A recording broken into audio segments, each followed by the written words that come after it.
looking kinda dumb with a finger and a thumb in the shape of an L on her forehead.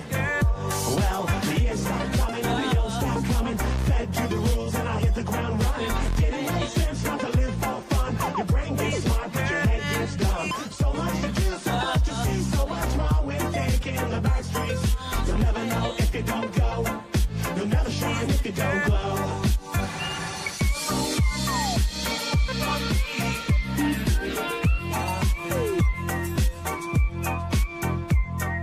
Hey now, you're an all-star. Get your game on, go play. Hey now, you're a rock star. Get the show on, get paid. Only shooting stars break the mold. It's a cool place. When they say it gets colder, you're funneled up now. Wait till you get older. But the media men beg to differ. Judging by the hole in the satellite picture. The ice we skate is getting pretty thin. The water's getting warm, so you might as well swim. The world's on fire. How about yours? That's the way I like it, and I'll never get bored. Hey now, you're an all-star. Get your game on, go play. Hey now, you're a rock star. Get the show on, get paid.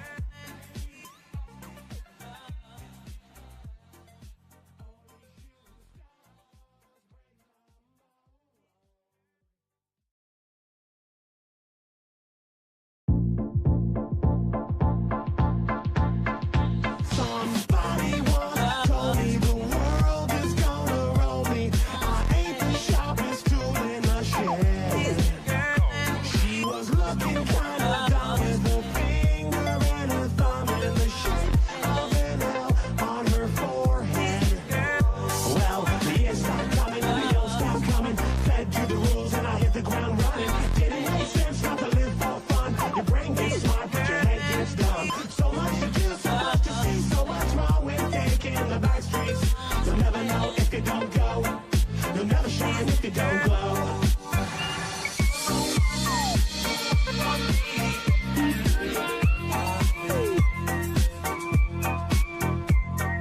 Hey now, you're an all-star. Get your game on, go play. Hey now, you're a rock star. Get the show on, get paid. Only shooting stars break the mold. It's a cool place. When they say it gets colder, you're funneled up now. Wait till you get older. But the media men beg to differ. Judging by the hole in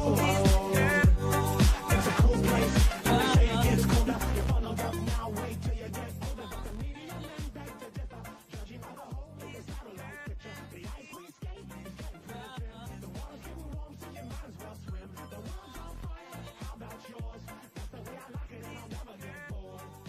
Hey now, you're an all-star. Get your game on.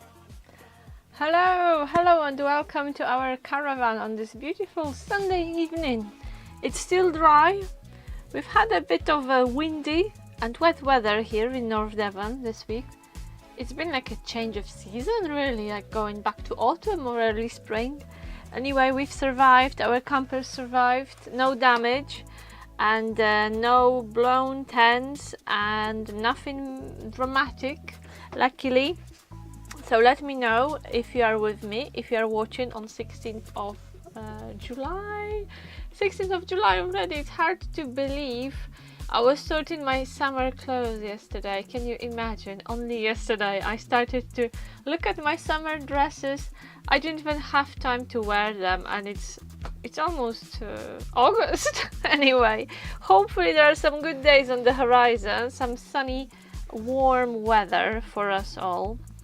So let me know if you are with me, let me know where you are watching, let me know if you are watching on any other day. So please remember that you can still like and leave us a comment or ask a question, even if you don't watch it live. So I hope that many of you will join me today. It's very quiet at the moment. So yeah, Vasi and Steve, hi, thank you very much. I was worried I would be all by myself here today, so great to see you guys. How are you? How was your Sunday? Today I prepared a few life hacks for you all to help you have stress-free camping and caravanning holidays. So from what we observe here on the site over the years, a few things are potentially very stressful for our guests. So I will share some advice and some life hacks, because we've been there before, we've made those mistakes and we've learned our lessons. So today I would like to share a few tips with you how to make sure that your camping and caravanning trip is stress-free, especially if you are camping with your family or you're caravanning with your family. There are more of you, there's a whole group of people. Things can be pretty intense, especially when you're pitching up, but I will tell you all about it in a moment. Tim is with you. Hi Tim. So you're watching all together, how lovely. So before I start to dive in my notes and everything I prepared for you, I hope you've had a lovely Sunday. What were you doing today? How was your day? I know that yesterday, Vasi, you were at your allotment. You were working hard. We had a video call and she said, oh yeah, it's good. I may go home or I will just do a little bit of weeding. Yeah, there's always so much weeding when you grow your vegetables. A little bit of weeding, yeah, that seems to be a story of growing stuff. Anyway, hello Graham. Are you back home or are you still in sunny, not that sunny this week, are you still in Cornwall or are you back home? Let us know. And please tell me if you think that camping and caravanning is potentially very stressful. Is there a lot of stress? Is there a lot of pressure? Hi Sue and hi Ala. Sue, I have to report that I've been through all your 50 tea bags. I had the whole packet. I had the last tea, I think yesterday, so I went through 50 tea bags you gave me. That's it, that's done, finished. I'll have to buy more of this because it was absolutely delicious, and Vasi can and Steve can confirm. Okay, so let me know stressed, or maybe there are situations which make you a bit nervous. When it comes to camping and caravanning and pitching up, maybe towing your caravan, I would like to hear your stories. I would like to hear of any, well, it might sound awful, but I would like to hear of any camping dramas and campsite dramas. I know it's not fun when they happen, but they always make such funny stories. So I'm telling you all this because one of the things we've learned very quickly here on site, on the job, was not to help people when they are trying to pitch up a tent. So when we were new here at Mill Park, we had a chance to observe a few families struggling with pitching up their tent. And we asked the campsite owner, oh look, they are struggling, shall we go and help them, as you know, campsite staff? And he said, no, never ever approach people who are trying to pitch up a tent, especially if it's a new tent, because there's usually a lot of arguments, there's a lot of anger and frustration. So this was the first thing we learned in Mill Park: do not interfere with people who are trying to pitch up a tent. I think awnings are similar. Putting up an awning is also potentially an awful, stressful task. Yeah, I did enjoy it, Sue.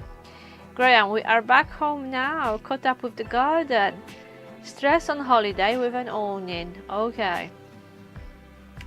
You're back. How do you find your home? It must feel like a palace now. Vasi.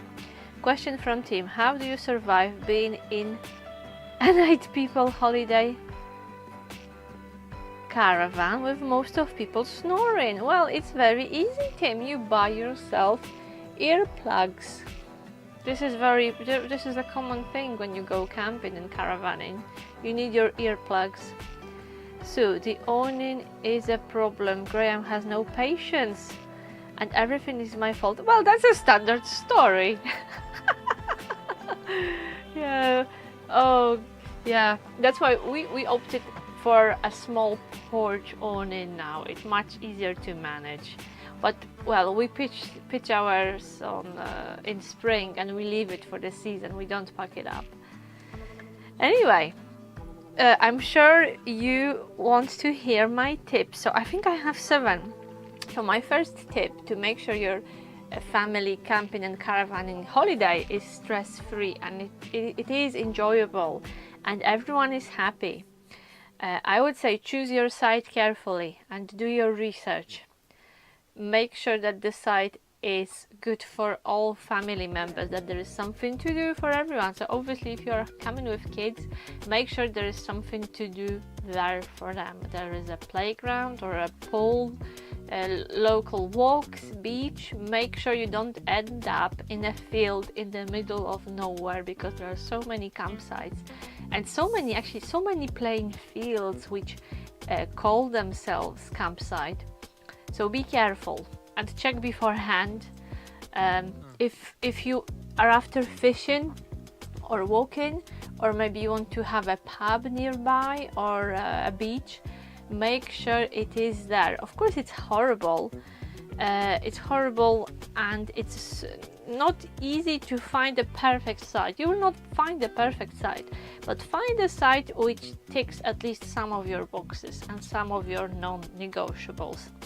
And make sure there is something to do for everyone, and especially on a rainy day, because if there's no indoor entertainment or no indoor attractions nearby, you may be stuck when the weather takes a turn.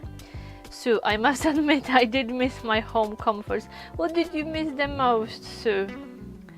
Graham, Bliss just been able to let the dogs out first thing in the morning, yeah, to the garden. On the campsite you have to take them for a walk, you have to put them on a lead and walk with them, and you have to, or sometimes I don't, sometimes I walk Diesel in my pajamas first thing in the morning, but normally you do have to dress for that. Depends on the weather. Anyway, so this is my first tip, choose the site carefully. Now tip number 2, pack light. Pack light and pack early. Don't leave it till the last moment. And how we pack, and it works for us. Maybe you will adapt our strategy how we pack for any trip, not only camping or caravanning. We write a list of things we need to take. So we probably start packing a week before the departure. Are you the same? Do you start to pack early? Are you organized, or do you leave it for the last moment? So we always pack early. We write a list, each of us, at least I write a list for myself, what I want to take and things I have to take and I can't forget about them. So I like to write myself a list. Then I pack it in my bag or a suitcase, whatever I take. Then I have a little feel, and I usually decide it's far too heavy and it's far too big, so I take out most of the stuff to make it lighter. And my big tip, especially when you are camping in a tent, is please pack a day before. Don't put your stuff in the car in the morning of the departure, because that will be super stressful, and especially if you are bringing your tent and your sleeping bags and mattresses, you will have loads of stuff. And we regularly see that, you know, customers come and their cars are completely packed to the roof and there's just no end to it, and it's really tricky to pack it and squeeze it in your car, and then you waste a lot of time unpacking it and setting it up, and then when your holiday comes to an end and you are thinking about packing it back in your car and, you know, carrying it all, it's awful. So the less stuff you take, the better. I know it's easier said than done, especially if you camp with a family, but try to reduce the number of your possessions, especially if you come only for a few days. Honestly, you don't need everything, trust me. You don't need every single thing on your holiday you have at home. However, I know that some people can't live without some home comforts, but just be sensible. But my number 1 tip here is put it all in the car a day before. Don't leave it to the day of departure. So let me know, what are your home comforts? Have you got any weird things? Well, do you take anything unusual with you when you go camping? Do you take TV? Do you take your coffee machine? Do you take your treadmill? Let me know. Graham, first 3 weeks side. Okay, it were brilliant. Okay, 4th week, dogs off lead. Oh no, I hate it when dogs are off lead. That caused a lot of stress. Well, we are getting busy now on campsite here, and it's me who walks Diesel, so we share the pain. Marek is absolutely the same like you, Graham. He finds it really stressful. Luckily, we don't have dogs off lead yet, but probably that will happen when the site gets really busy. But all the walks with Diesel are on me now, because the site gets busier and there are so many more dogs around that it is quite stressful for us. But I seem to be a bit more relaxed about the whole thing. I'm probably a bit more patient. Anyway, washing machine. Okay, that's Sue's accessory, camping accessory. Well, you are going for 6 weeks. Would you take it for a weekend or a week? Is there a minimum stay which justifies taking a washing machine for you, or would you take it even for a weekend? Let me know. I'm trying to think what we take on our holiday. We take a lot of things for Diesel whenever we travel. So his blanket, his toys. The dog probably takes more. We take more stuff for him than for ourselves. And thinking about my stuff, I don't take my favorite cup, no. I don't take a coffee machine, however I like coffee. But I think I take a selection of my teas, that's for sure. Marek likes to take his little cushion he sleeps on. No, I don't know, what do I take? Maybe fluffy socks when it's a bit colder. Okay, for 2 weeks. Okay, so if you go for 2 weeks, that's a sensible. I like this approach. I can accept that. Okay. So my third tip is check the best route to your destination, especially if you are towing, or if you are coming to Devon and Cornwall and you are staying close to the sea. Because the general rule here is that the closer to the sea is... Oh, thank you. Yeah, rub it in, Graham. You know how I love them. I can't wait to those happy, smiley creatures enjoying themselves on their beautiful bikes and scooters right by our windows. Anyway, check the best route. So the general rule in Devon and Cornwall is the closer to the sea you are, the worse the roads are. So the closer to the sea, hi Wujek Carmel, the roads are getting narrower, they get really bendy, they are winding, they look more like dirt tracks. And we all love lovely, remote, quiet places by the sea. But it usually means that the access will be difficult. That's what makes them remote, lovely and quiet. There are no roads, there's no highway. For example, most of North Devon is like that. You drive somewhere and the sat-nav says, okay, it is 15 miles and you will be driving for 20 minutes because of the roads. So don't trust sat-nav, check it with the paper map. And my tip here is visit the campsite's website or the holiday park website, because they usually give you tips on the best access. So read it, check it out, and avoid any shortcuts and silly lanes, especially if you are towing. I don't know if you've had any bad adventures with roads and shortcuts when you are towing your caravan.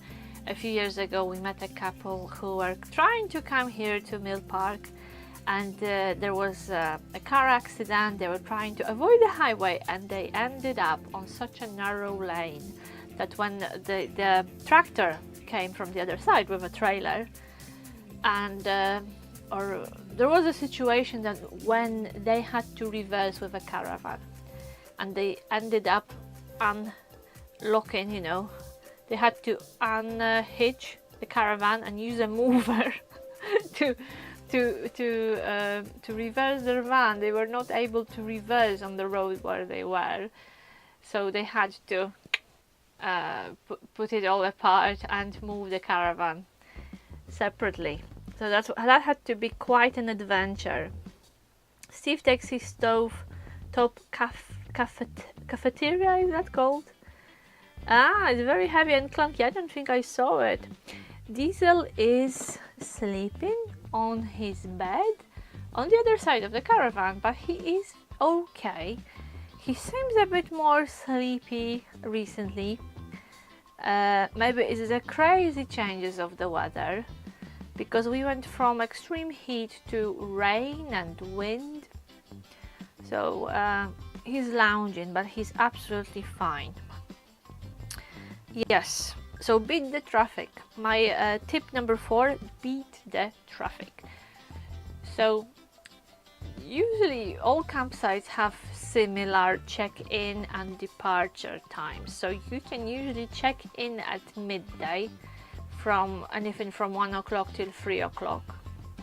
But it doesn't mean you have to arrive at that time. And I think it's a good idea. It's a very good idea, especially if you're going to busy places like Newquay, for example, in the summer. When you are going to the area where there are many holiday parks and many campsites, it's really worth to set off very, very early morning, super early, maybe even 4 or 5 o'clock. It depends on how long you have to travel. Get to your destination in the morning. And I know it's too early to go straight to your pitch, but you can stay in the area, have a walk. You can grab a breakfast in a local cafe. You can do a little bit of food shopping. Do whatever you want, but be there and patiently wait for your turn and the time to pitch up. So I think this is a much better approach than being stuck in the traffic with everyone else, with all other campers and caravanners who are trying to get to the site for 12 or 1 o'clock. Be there before them and just chill. Many sites will let you park in the car park, and maybe if there is a shop or a pub like on our site, you could use them before you pitch up. So I would do that. And it's super important on the day of departure, because again, everyone will be moving out at the same time, because most of the sites want you to depart at 10 o'clock, 9 o'clock, 10 o'clock, 12 o'clock, late morning, early afternoon. And again, everyone is rushing to the highway at the same time. And Vasi, Google Maps is brilliant, but not when towing. So which map do you recommend, Graham, for those who tow caravans? I will not say much more about towing, but I'm sure you could give us some good advice. Anyway, so to beat that, there is a really, really good hack for this. Buy an extra night. So pay for an extra night, and that way you can leave whenever you like. You don't have to rush, you don't have to be up early, because in here the departure time for tents and caravans, it's 10 o'clock in the morning, and for most of our guests it's super early, and especially for those camping in a tent, it may be a problem, because your tent will be still wet from morning dew, and most of people prepare to pack it later. And if it's raining, it's the right nightmare. So we see it quite a lot, that people just book an extra night and they leave in the afternoon or early evening, again to avoid the traffic. Probably early evening is better to avoid rush hour and so on. So these are some simple things you can do really. Arrive early and maybe leave late. Okay, it means paying for one extra night, but it can save you a lot of stress. I don't know if you've tried that, if you do that. Would you do that, or do you think it's a waste of money paying for this extra night and leaving a day before? Graham, we found that Saturdays at Newquay supermarkets were mental. Yeah, that's another tip. Yeah, all new people trying to buy essentials. We've been there because when we had our statics in Newquay, the changeover day was obviously Saturday usually. So on Saturday morning we were driving to Newquay and we saw queues of people trying to get out from Newquay. But we were going there in the morning to clean the caravans after the departure. So we didn't have anyone behind us because the arrivals didn't arrive yet. Everyone was leaving in the morning. So in the afternoon, when we were finishing cleaning and we were coming back home, the situation was the opposite, because we were driving back, we were driving out from Newquay and we just saw crowds and, you know, lines of cars trying to get there for the arrival day, for the arrival time. Yeah, it was really, really busy. Graham, best to follow sites recommendations. They tend to know best. Sat-navs try to go as the crow flies. Okay. Okay, Marek, you've probably seen a comment from Vasi and Steve about music. Thank you very much. So please give us a like if you are watching. If you have any questions, ask in the chat. Remember that even if you watch it on any other day, you are not here when we do a live stream, you can still leave us a like and you can still ask a question in the comments. We do respond to all questions. Okay, so beat the traffic. My tip number 5 is research local places and attractions before you travel. So come prepared, come with a plan, and have many plans for a sunny day, for a rainy day.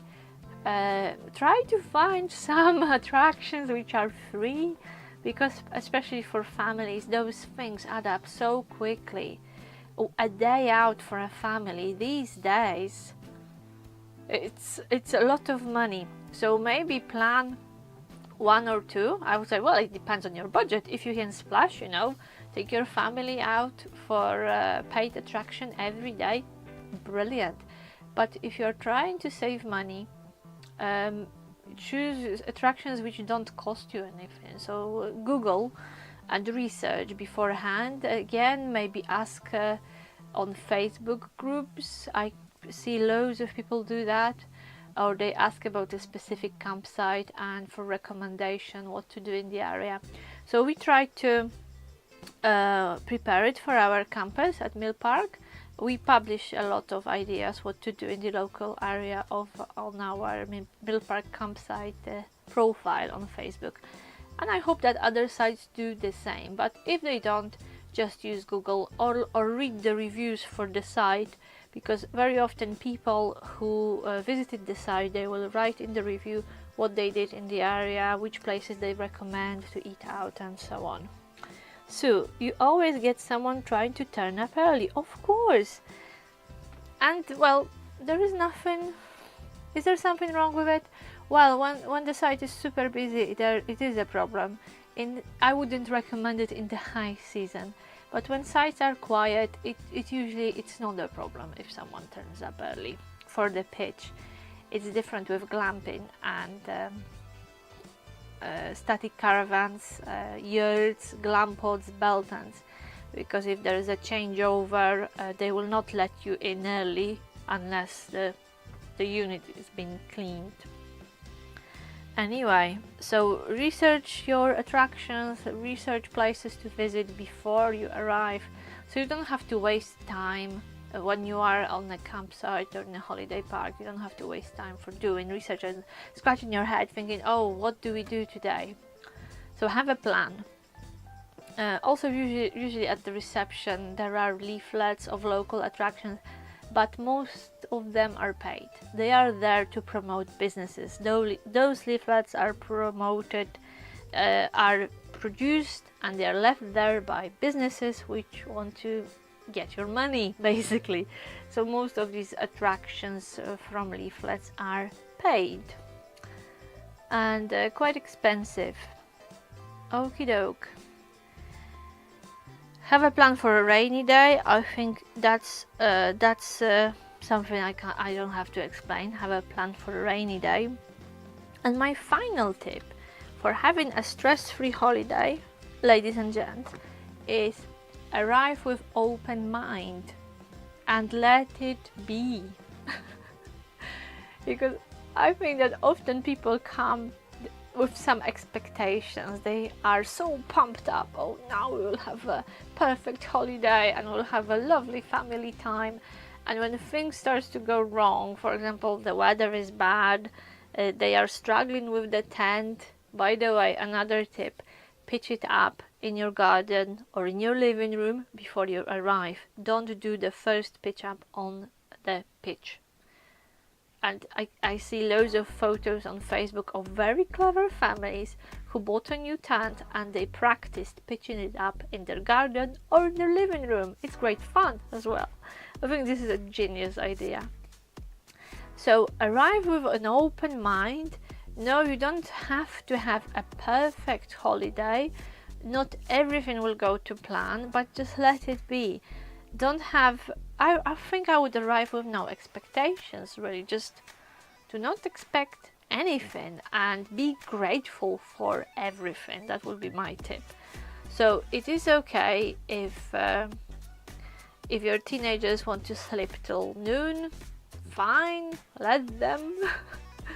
It's okay if your children are not interested in attractions you planned for them, or maybe they don't even like the site too much. I'm sure you can find something else to do in the area. I remember the story when my sister took her son to the local zoo. They paid a lot of money for their passes and he was only 4 or 5 at that time, and his favorite animal was the seagull. And he kept following the seagull for all day. He was not interested in the lions or monkeys, he was interested in the seagull who was walking down the park. So arrive with no expectations, arrive with open mind and let your family be, and let people do what they want to do, which makes them happy.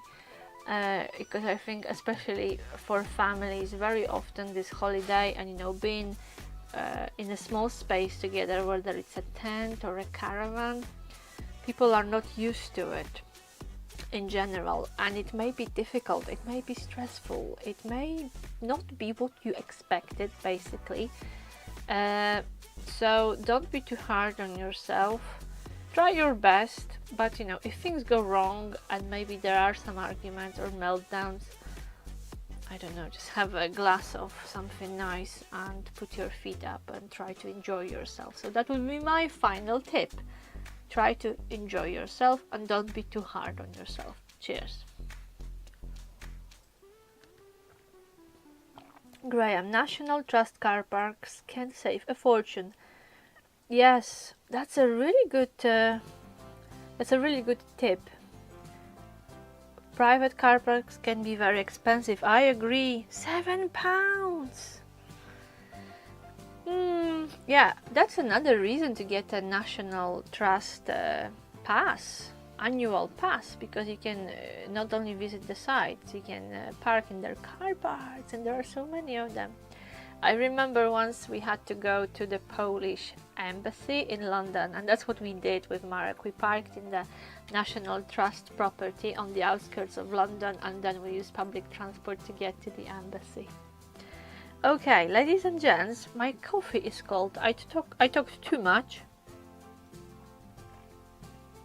Thank you for all comments, and thank you for popping in today. As you can guess, tomorrow is a working day.